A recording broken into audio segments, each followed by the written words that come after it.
우리 인사합니다. 할렐루야 샬롬 하고 인사합니다. 할렐루야 샬롬 샬롬 샬롬 샬롬 샬롬. 하나님 사랑합니다. 여러분 주 안에서 사랑합니다. 오늘 사도행전 27장 말씀이죠. 예, 이제 마침내 사람들이 다 상륙하여 구제되니라. 좀 이렇게 마지막 절에 이렇게 말씀하고 있습니다. 44절이죠.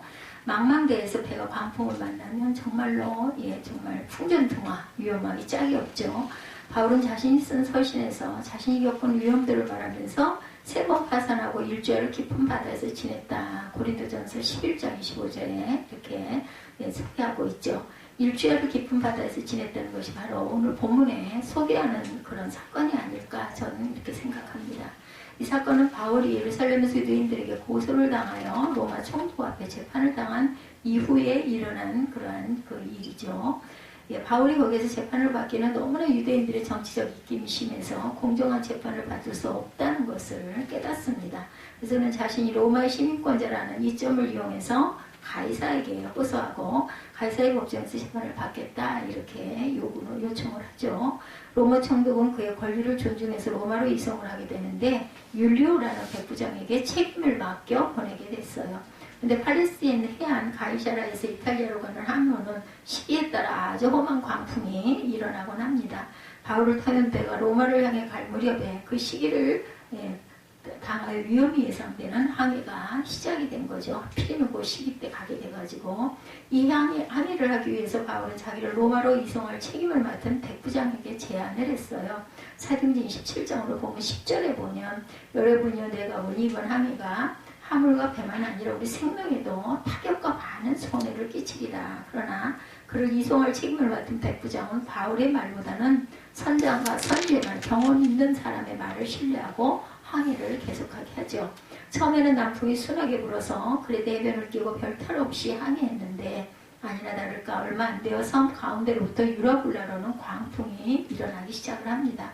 그래서 배가 광풍에 쫓겨 조절하기 불가능한 상태가 돼서 파산할 위기에 처하죠. 13절에서 15절에 말씀하고 있어요. 우리 22절부터 읽었습니다. 이런 위험을 14일을 겪은 후에 드디어 조그마한 섬에 착륙하는데 성공을 하게 된 스토리가 오늘 본문의 내용이죠. 여기서 우리는 하나님이 자기 백성을 안전한 곳으로 인도하시는 손길을 보게 됩니다. 우리의 삶이 공고한 시련이 가득하고 잠시 평안을 얻기 어려운 상황들이 연속되죠. 지금도 코로나 변이로 인해서 사람들이 갈팡질팡하는 모습이 보입니다. 게다가 어제는 또 폭설이 내려가지고 폭설주의보가 내렸는데 지금은 어떤지 모르겠어요. 하나님은 자기 백성들을 늘 지키시고 안전한 곳으로 인도하시는 분이라는 것, 오늘 우리는 안전한 곳으로 인도하시는 그분의 인도함을 받고자 합니다. 고난의 바다를 지납니다. 열나흘째 광풍 27절에 보면은 나타났죠. 27장 27절 봅니다. 열나흘째 되는 날 밤에 우리가 아드리아 바다에서 이리저리 쫓겨가다가 자정쯤 되어 사공들이 어느 육지에 가까워지는지를 짐작하고 물을 재어보니 20길이 되고 조금 가다가 다시 재니 15길이라 암초에 걸릴까요? 고물로 단 4을 내리고 남아 밤을 날이 새기를 고대하니라. 29절까지 이렇게 말씀하죠. 사도행전을 기록한 누가가 기록했죠. 이 항로에서 겪은 풍랑이 얼마나 지독했는지 이렇게 기록합니다. 20절에 여러 날 동안 해도 별도 20절을 보면 보이지 않는 20절에 그죠. 여러 날 동안 해도 별도 보이지 않냐. 큰 광풍이 그대로 있음에 구원의 여망마저 없어졌더라. 여러 사람이 오래 먹지 못하였음에 바울이 가운데 서서 말하되 여러분이여 내 말을 듣고 글에 대해서 떠나지 아니하여 이 타격과 손상을 면하였더라면 좋았을 뻔하였느니라. 가지 말자고 했는데 선장의 말을 듣고 떠난 거죠. 내가 너희를 권하노니 이제는 안심하라. 너희 중 아무도 생명에 손상이 없겠고 오직 배편이라. 배는 파선을 했어요. 내가 속한 바곧 내가 섬기는 하나님의 사자가 어젯밤에 내 곁에 서서 말하되 바울아 두려워하지 말라. 내가 가이사 앞에 서야 하겠고 또 하나님께서 함께 항의하는 자를 다 내게 주겠다 하였으니 그러므로 여러분이 안심하라. 나는 내게 말씀하신 그대로 되리라고 하나님을 믿노라. 이렇게 얘기를 한 거죠. 결국 그렇게 됐어요. 그죠? 낮에가 보이지 않고 밤에 달과 별이 보이지 않는 날이 계속되어서 얼마나 무서웠을까요? 그죠? 얼마나 날씨가 험악했는지 알 수가 있습니다. 특히나 배 위에서 바다가 시커매요. 밤에 그 선반에 나가보면. 이런 상황을 만나면 사람은 정신을 차릴 수가 없습니다. 게다가 광풍이 그렇게 부니 언제 내가 물에 빠져 죽을지 배가 침몰할지 알 수 없는 그러한 아주 무서운 밤을 계속합니다. 늘상 그런 건 아니지만 우리가 세상 살다 보면 내가 감당할 수 없는 엄청난 시련을 당할 때가 있어요. 그럼 대부분의 사람들은 그냥 손을 놓아버리고 운명에 맡겨버리게 되죠. 그나마 자신의 능력을 믿고 있던 사람들은 그 상황을 거슬러 보려고 애쓰다가 역부족이라는 사실을 깨닫고 그만 포기해버립니다. 이럴 때 우리는 과연 어떻게 해야 할까? 물론 우리 스스로 해결할 수 있는 방법이 있는지 모색해보기도 하고 시도도 해보아야 할 거나 혀가 달리 보이지 않을 정도의 험악한 기상에서 항의하는 상황에서 우리는 어떻게 해야 될까? 인간의 힘과 능력은 정말 미약하다. 그리고 역부족이다. 이제 손 들고 옵니다가 되죠. 정말 무력해요. 우리가 할 수 있는 게 정말 얼마 안 되는 그런 것들을 하고 삽니다. 이럴 때 우리 인생의 안내자 되신 하나님께 기도하고 그분의 손길에 모든 것을 맡기는 수밖에 없죠. 바울은 그 험악한 풍랑 가운데 자신과 그 배에 탄 사람들의 생명을 위해 하나님께 기도하여 이런 확신을 가지고 그 배에 탄 사람들에게 이제 말합니다. 사도행전 27장 22절에 보면 내가 너희를 권하노니 이제는 안심하라. 22절에 그러죠. 너희 중 아무도 생명이나 아무런 손상이 없겠고 오직 배뿐이나 배만 망가졌어요. 우리는 이런 그 광풍이 종종 일어나는 그러한 바다의 고해를 지나는 항해사와 같은 삶을 살아갑니다. 물론 땅에서 살지만 꼭 이런 그 바다를 험한 바다를 지나는 것 같은 삶을 살기도 하죠. 이럴 때 우리를 안내하신 하나님의 손길에 모든 것을 맡기고 믿음으로 거친 바다와 같은 세상을 헤쳐나가야 할 줄 믿습니다. 이리저리 쫓겨가죠. 27절에 보면 고난의 바다, 엄청난 파도가 치는 거친 바다를 만나게 되면 배는 인간의 힘으로 조종할 수가 없게 돼요. 그러면 그 배는 어디로 가게 될까? 17절 바다에서 이리저리 쫓겨가다 이렇게 말하죠. 그냥 물길의 흐름을 따라서 쫓겨갈 수밖에 없어요. 사람의 힘으로는 어떻게 할 수가 없습니다. 이 땅의 대부분의 사람들은 자기가 원하는 방향으로 가지 못하고 세상의 조류에 쫓겨 살아가기도 합니다. 처음에는 나름대로 목적을 가지고 출발을 하긴 하는데 풍랑이 심한 세상 가운데 많은 사람들이 방향을 잃어버리고 말죠. 그리고 갈 바를 알지 못하고 세상 그 시류에 휩쓸려 흘러 떠나가는 성향이 된다는 것. 젊은 시절의 꿈이 사라지게 되거나 고상한 목적을 잃어버리고 그냥 세상 풍조를 따라 살아가게 되는 것이 많은 사람들의 인생의 그런 모습들이기도 합니다. 사람들은 말합니다. 어디를 가든 좌초되지 않는 것만 해도 다행이다. 그렇죠.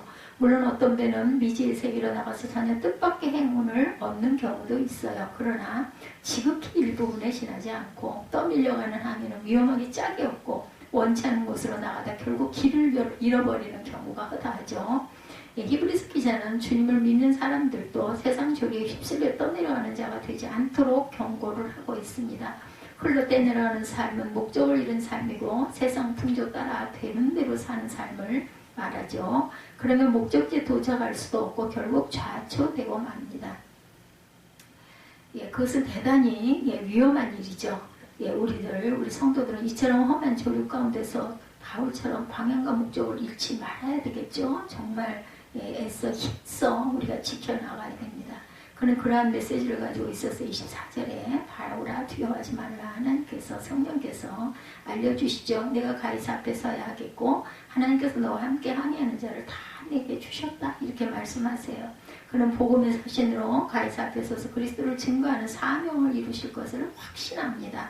이처럼 정신 차리기 어려운 세상이지만 성도는 내가 무엇을 위해 이 험한 고해를 건너는지 방향과 목적을 확실하게 가지고 또한 방향과 목적을 받았다 하더라도 우리가 수많은 어려움과 파도를 탈 때 우리가 그것을 바로잡고 견고하게 다지고 가는 것은 오직 믿음밖에 없죠. 이럴 때 성령께서 꿈에 나타나셔서 도와주십니다. 14절에 바울아 두려워하지 말라. 내가 가이사 앞에 서야 하겠고 하나님께서 너와 함께 항해하는 자를 다 내게 주셨다. 그러니까 걱정하지 말아라. 또 다른 위험이 있었어요. 29절에 바울이 항해하는 또 다른 위험이 있었습니다. 29절 봅니다. 암초에 걸릴까요? 보물로 단넷을 내리고 날이 새기를 고대하노라. 사공들이 도망하고자 하여 이물에서 닷을 내리는 채하고 거룩배를 바다에 내려놓고는 바울의 백부장과 군인들에게 이르되 이 사람들이 배에 있지 아니하면 너희가 구원을 얻지 못하리라 하니 이에 군인들이 거룩줄을 끊어 떼어버리니라. 그래서 결국은 도망가지 못하게 하죠.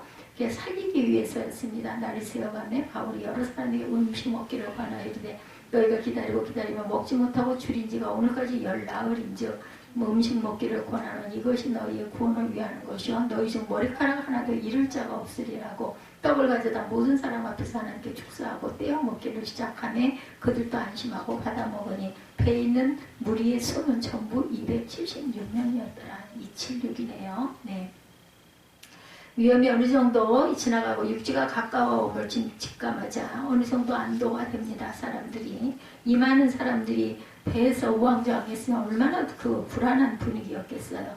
이 항해에는 또 다른 위험이 있었습니다. 그것은 우선 아직 날이 새지 않은 상황이고 시야를 확보하기 어려운 밤이라는 것이고 어둠의 세력이 아직 물러가지 않았다라는 거죠. 낮이라도 해가 보이지 않는 상황이니만큼 밤중에는 얼마나 어두웠겠는가. 그리고 육지가 가까워질 때 닥치는 위험을 알지 못하는 해변에는 암초들이 있고 폭풍이 일어나고 있으니 낮이어도 무슨 그게 화냈겠어요. 그죠? 물보라는 얼마나 작겠습니까? 거기 육지가 보인다고 안심하다가는 큰 낭패를 당할 수가 있었겠죠. 해수면이 낮아지면 배를 깨뜨릴 수 있는 암초가 곳곳에 도사리고 있다는 것. 이럴 때 될 수 있으면 시야로 확보할 때까지 조용히 기다리는 것이 최선입니다. 지금은 비행기가 있어서 바다가 아니지만 그때는 이 바다가 최대의 운항의 그 수단이었겠죠. 많은 사람이 위험한 고비를 넘어갔다고 방심하는 순간 더 큰 위험에 빠지는 일들이 종종 있었어요. 밤의 위험과 암초의 위험을 절대로 잊어버리면 안 되죠. 우리의 삶의 이 어둠의 권세가 우리를 위험으로 자꾸 몰고 가려고 하죠. 그리고 숨어있는 암초들이 우리의 삶을 좌초시킬 수 있다는 것을 유념해야 합니다. 방심하거나 서두르지 말고 조용히 기다릴 줄 알아야죠. 분명히 파악되지 않은 일로 무모하게 나가다가는 실패할 수가 있죠. 우리에게 샛별이 떠오르기까지 조용히 인내하고 빛을 기다리는 것 정말 필요한 자세입니다. 그리고 무모하게 전진하는 것보다는 멈춰서서 상황을 주변을 둘러볼 줄 아는 지혜가 필요하죠. 이들은 암초에 걸릴까요? 고물로 담넷을 내리고 날이 새기를 고대하죠. 29절에 사공들의 그 암살이 있었습니다. 30절에 보면 또 생각하지 않은 위험이 발생한 부분입니다. 그것은 배를 전문으로 운항하는 사공들이 몰래 자기들만 도망가려고 거룩배를 바다에 내려놓으려고 했던 거죠. 인간들이 이기심, 무책임이 항해하는 이들에게 엄청난 위험이 됩니다.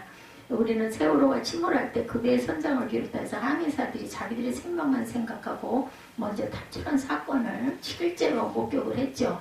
그 결과 배 안에 타고 있던 승객들 엄청난 위험을 만나게 되었고 수많은 젊은이들과 승객들이 목숨을 잃는 것을 실제 경험했습니다. 여기서 사공들의 어두운 암살, 이기심과 무책임한 행동이 그들의 위험이 됩니다. 오늘 본문에도 바울은 이 사실을 파악하고 백부장과 군인들에게 말하여 그들이 배에 있지 않으면 너희가 구원을 얻지 못할 것이다. 목숨을 잃을 것이다. 라고 경고를 합니다. 그래서 백부장은 군인들에게 명하여 거루줄을 끊어버리므로 사공들이 자기들만 몰래 탈출하지 못하게 정말 매장한 것 같지만 그렇게 했기 때문에 생명이 나중에 살아났겠죠. 풍랑이 있는 바다에 배를 운항하는 전문가들이 도망가 버리면 남은 사람들은 심각한 위험에 또한 빠지게 되겠죠. 우리의 삶의 현장에 가끔 이러한 무책임한 사람들 때문에 위험한 일을 당하기도 하고 지나친 이기심을 가진 사람들 때문에 고통을 겪을 때가 많죠. 그렇기 때문에 공권력이 필요하고 사회 질서와 평안을 위해 세운 권력자들이 필요합니다. 다스림을 받아야 되죠. 전문가들에게. 올바른 공권력과 법으로 이기심을 누르고 무책임한 일을 행하지 못하게 질서를 세워야 이 세상이 안전하게 운행이 되겠죠. 복음이 선포됩니다. 구원의 메시지 34절에 음식 먹기를 권하니 이것이 너희의 구원을 위하는 것이요 너희 중 머리카락 하나도 잃을 자가 없으리라 하고 이럴 때 정말 리더의 힘이 필요하고 결단력과 판단이 필요합니다. 바울은 그 배에 있는 276명의 사람들이 음식 먹기를 원하고 이것이 너희의 구원을 위하는 것이고 너희 중 머리카락 하나도 잃을 자가 없으리라고 말하죠. 이것이 바로 구원의 메시지입니다. 이때는 듣고 안 듣고 믿고 안 믿고의 어떤 선택 문제가 없어요. 그걸 듣지 않으면 죽게 생겼으니까 100% 아마 다들 들었을 겁니다. 바울은 하나님이 주시는 메시지를 가지고 있었어요. 확실한 믿음의 확실한 메시지를 받았죠. 밤에 꿈에. 그것은 그들이 다 빠짐없이 구조될 것이라는 메시지. 오늘 우리는 이 험한 풍파에 시달리는 사람들에게 전해야 할 메시지가 반드시 있죠. 세상이 험하고 고난이 심하지만 누구든지 그리스도 안에 있으면 그는 구원받고 생명에 이른다라는 메시지입니다. 이 분명한 메시지를 명확하게 사람들에게 증거하고 전해야 되고, 전하는 데 자세가 또한 우리가 먼저 믿음이 견고하게 서 있어야 되겠죠. 세상에는 거짓 메시지를 전하는 자들이 너무나 많습니다. 침몰하는 세월호 내부에 울려 퍼진 메시지는 움직이면 더 위험하니 조용히 방에 기다리고 있으라는 메시지였죠. 그 잘못된 메시지 때문에 수많은 사람들이 결국은 죽음에 이르렀어요. 예, 세상을 사랑하는 사람들에게 그리스도의 복음이 아닌 사골 만족시켜주는 메시지지 난무합니다. 어디에 투자를 하고 어디에 진출해야 할지 세상 공식과 요란한 정보들이 사람들의 귀를 사로잡고 구원의 메시지를 들을 여유가 없게 만들지요. 이럴 때 우리는 구원의 메시지를 받고 그 말씀으로 인해 구원에 이르렀으니 엄청난 복을 받은 거죠. 따라서 우리는 아직 이 구원의 메시지를 알지 못하고 헛된 정보에만 귀를 기울이고 있는 수많은 사람들에게 구원의 메시지를 온전히 전해줄 줄 알아야 됩니다.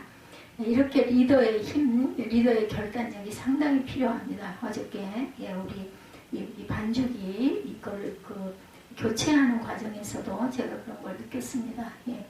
이렇게 그 리더가 둘이 있다 보니까 둘이 그 의기투합을 하지 못하고 한 사람이 그걸 강압적으로 누르려고 하니까 거기에 대한 반발이 일어나가지고 결국 깨어지는 그러한 일을 제가 목격을 했어요. 이제는 나이가 많다고 아니 부모라고 내가 조금 더 안다고 그 아랫사람을 그렇게 윽박지르고 눌러가지고는 되지 않습니다. 결국은 결론은 오히려 뒤에 있는 사람의 의견이 옳았었는데 35, 6절입니다. 메시지에 대한 신뢰가 있어야 되죠. 바울로부터 메시지를 받은 사람들은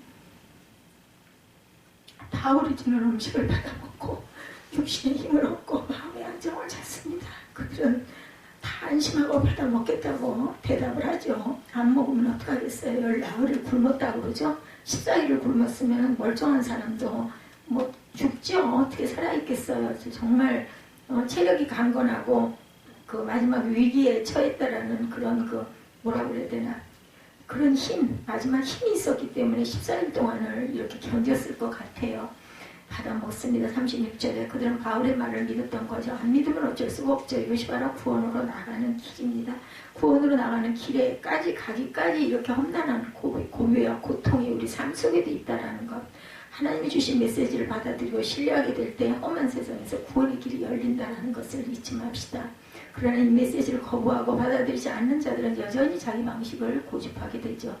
그러면 그는 하나님의 은혜에 참여하지 못하게 됩니다. 옛적에 사마리아가 아람군대에 둘러싸여 기근이 심하고 굶어 죽는 자들이 속출할 때 하나님은 선지자 엘리사를 통해서 야훼께서 이르시되 내일 이맘때에 열왕기하 7장 1절이죠. 사마리아 성문에서 고운 밀가루 한 스아를 한 세겔로 매매하고 보리 2수아를 한 세겔로 매매하리라 하셨느니라 라고 구원의 메시지를 주었어요.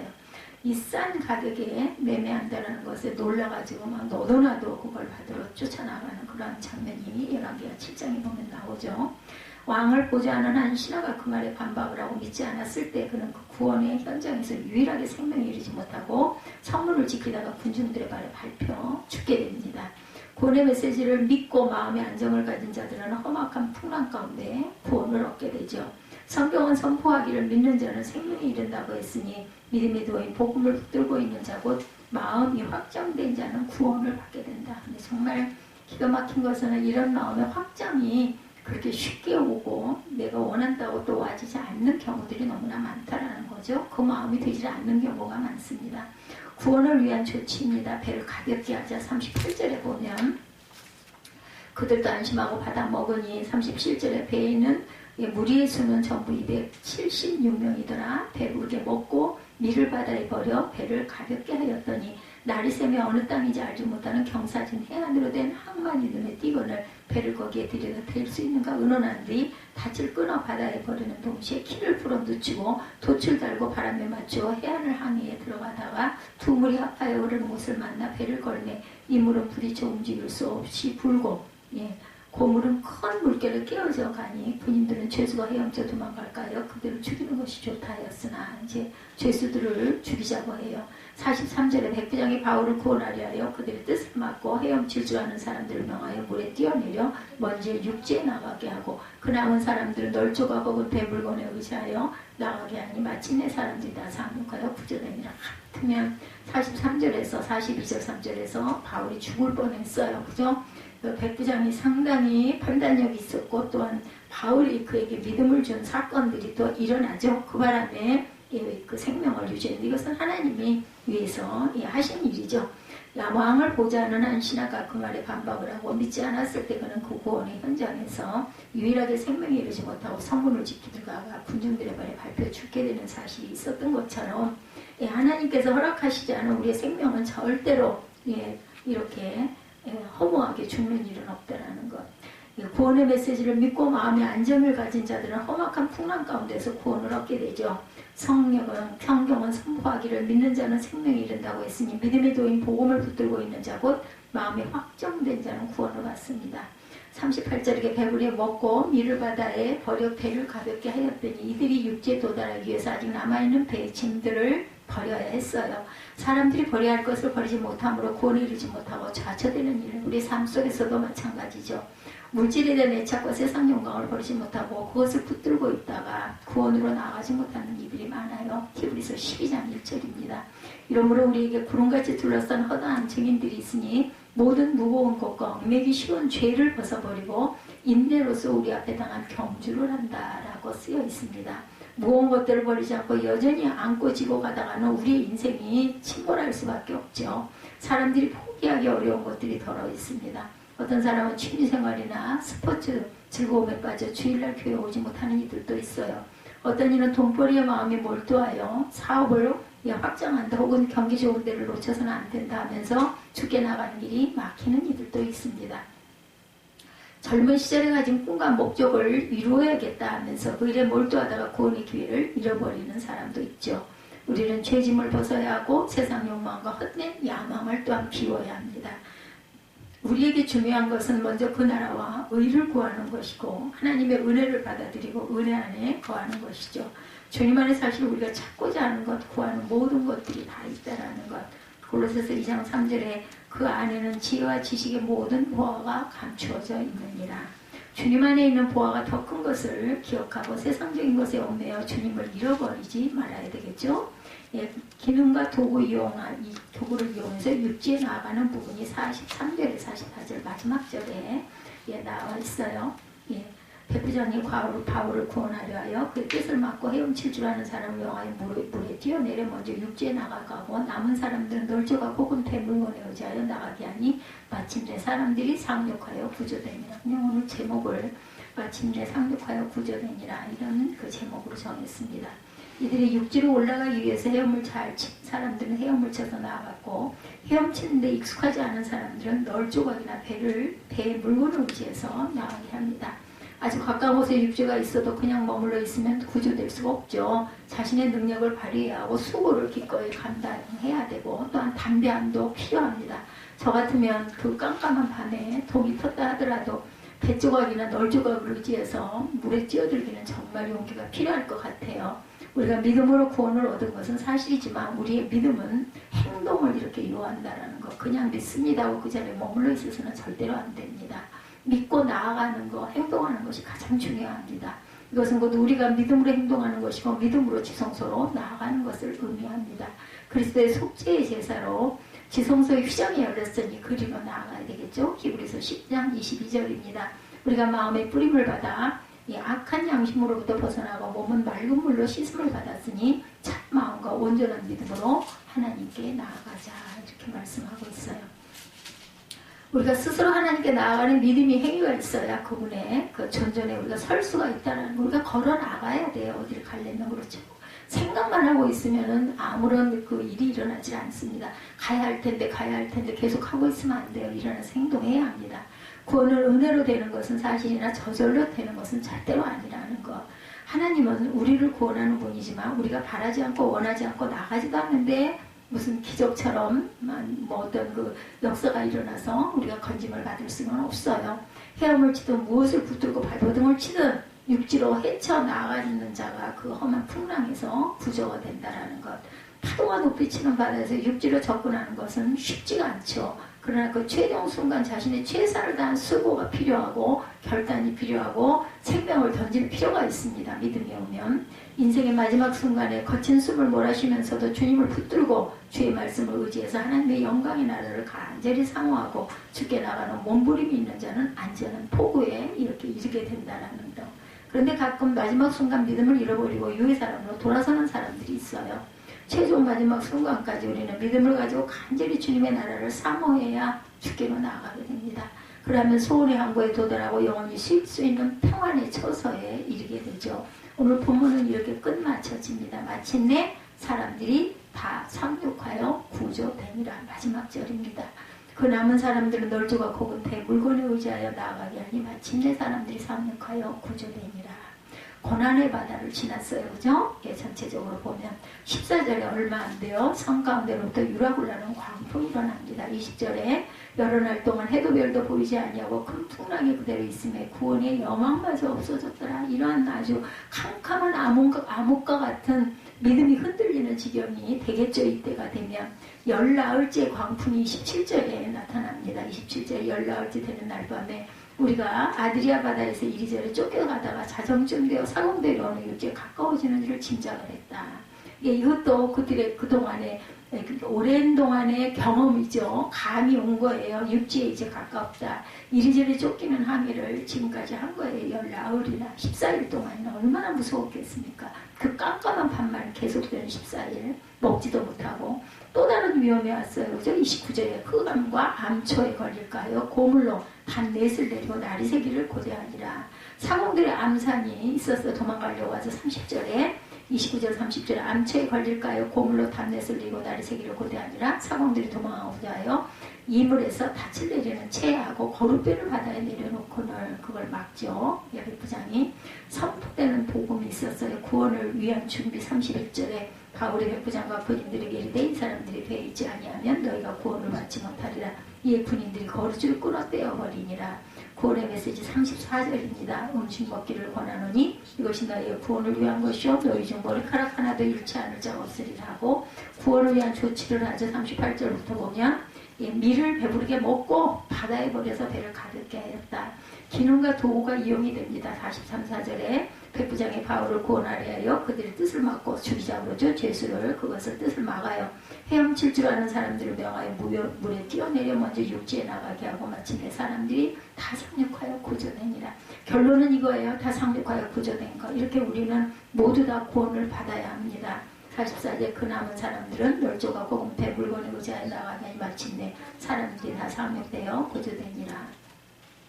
우리는 가장 근접한 세월호 굉장히 오랜 지난 일이긴 하지만 이런 큰 대단한 사건의 마지막이 세월호였기 때문에 수백 명의 그 갇혔던 승객들은 그 큰 배가 갑자기 침몰할 것이라고 아무도 예감도 못하고 상상도 못했습니다. 알려주지도 않았습니다.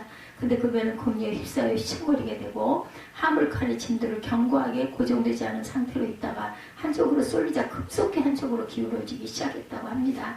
안전점검을 충실히 하지 않은 것과 아울러 여러 가지 총체적 부실, 그것을 알면서도 운행을 계속하게 한 기업주의 과욕이 그 배를 침몰해서 많은 생명을 희생시켰죠. 그러나 아직 기회가 없는 것은 아니었다고 그래요. 승객들에게 이 배의 운명이 어떻게 될 것인지 아는 자들이 충분히 정보를 주면서 대피하게 하고 구명보트를 띄우는 조치를 취했더라면 거의 다 구조될 수가 있는 상황이었다고 합니다. 그런데 안타깝게도 선내에 울려 퍼지는 방송은 그들의 생명을 살리는 안내가 아니라 죽음의 자리에 묶여두는 속임의 방송이었다고 그러죠. 그 자리에 가만히 있어라. 그렇게 되면 혼란해서 오히려 배가 침몰하기가 쉽다. 이러는 바람에 아무도 벗어나려는 노력을 하지 않게 된 거죠. 이럴 때 정말 방송을 믿어야 할 건지 안 믿어야 할 건지 이런 경우가 있어서는 안 되죠. 리더가 이렇게 중요합니다. 안전을 위해 일해야 할 자들은 자신들의 안전만 챙기고 다 도망가고 맙니다. 이렇게 조용히 기다리게 하고 나서 급히 달려온 해양경찰의 방송도 들리지가 않았겠죠. 그래서 수많은 어린 학생과 승객들이 배와 함께 수정되고만 안타까운 사건. 인간이 살아가는 세상은 인간이 저지른 죄악으로 인해서 끊임없이 시험의 물결과 생명을 위협하는 광풍이 이렇게 일어나고 있습니다. 그런 상황에서 어떤 배는 침몰을 하고 어떤 배는 안전하게 소원의 항구에 도달하기도 하죠. 침몰한 배에 탄 승객이라도 다 침몰하는 건 아니에요. 적절한 조치가 있다면 그들도 구조받을 수 있고 안전한 곳으로 안내받을 수가 있습니다. 위험을 먼저 깨달은 자가 정확한 메시지를 전달할 줄 알아야 되겠다. 당신은 위험한 곳에 있으니 빨리 이곳에서 나가야 한다고 외쳐야 한다라는 거죠. 근데 어떤 메시지는 아직 안전하니 그대로 있으라고 거짓 정보, 거짓 안내를 합니다. 결국은 뭐예요? 거짓 예언자들, 그렇죠? 그 소리를 듣고 그냥 있다가 멸망하게 되는 것. 우리가 외치는 복음, 사람들에게 침몰한 데서 나와야 한다는 것이고 죄의 자리, 침몰의 자리에서 벗어나야 한다는 외침이 있어야 한다는 것. 우리를 구조하고 생명을 건지기 위해 오신 그리스도에게 나올 때 우리는 멸망의 소원을 받고 하나님의 안전한 소원의 항구에 이르게 된다는 것을 잊지 말고 꼭 증거하고 전달할 줄 알아야 되겠죠? 예. 비겁하게 나만 구원받겠다고 허겁지겁 도망치고 다른 사람의 생명과 안전을 외면하면 세월호의 선원들과 다름이 없다라는 거죠. 이 바울이 탔던 배에 있는 선원도 마찬가지였어요. 도망가려고 했죠. 근데 그것을 바울이 얼른 알아챈 겁니다. 그 사람들이 또 필요한 부분이 있잖아요. 경험도 있고 그러다 보니 또한 배를 다룰 줄도 아는 그런 사람들이 있어야 되는 사람들이겠죠. 내 아버지와 어머니, 내 자식과 친지가 침몰하는 자리에 있는데도 우리는 외치지 않고 그냥 두고 있다면 우리는 세월호 선원들과 다름이 없어요. 구원해야 합니다. 외쳐야 하고 그들의 구조를 위해 또한 헌신도 해야 합니다.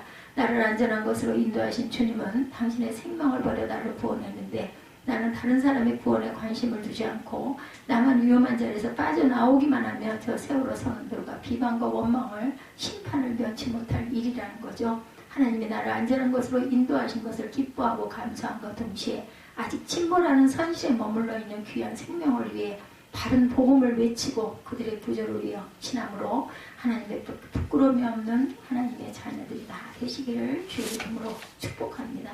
오늘은 마침내 사람들이 다 상륙하여 구조됨이라. 사도행전 27장 말씀 우리 함께 은혜를 나눴습니다.